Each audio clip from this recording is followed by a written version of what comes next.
Þetta er sigur í hörkuleik á móti KR þar sem að þeir leiða hérna bara undir lokin en þeir einhvern veginn gáfust ekki upp á verkefninu. Já. Hvað er að gerast hjá okkur hérna? Hvað okkur vinnið þetta? Bara við vorum að berjast þetta bara og vildum þetta meira og vorum ákveðnir í vörn, stígum út líka betur og já.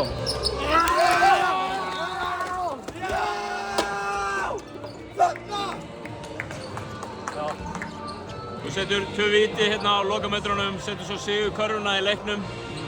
Hvað fyrir gegnum hugan á leikmanni svona á þessum momentum í leiknum? Bara að vinna og vera ekki stressaður, bara hugsa að vinna eiginlega, myndi ég segja.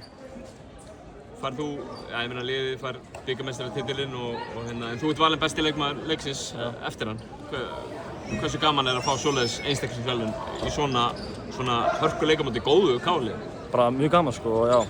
Bara við spilum vel, þetta er alveg sigur myndi ég segja sko. Já. Bara eitthvað sérstætt sem þú borðaðir í morgunmat sem að... Bara Kellogg's sko. Bara Kellogg's. Alveg að lokum, hvernig mun Fjölnisliðið fagna þessum bikarmeistaratitil í kvöld? Bara út að borða. Út að borða hvert allir? Ég veit það ekki sko. Ekki? Nei, bara einhver.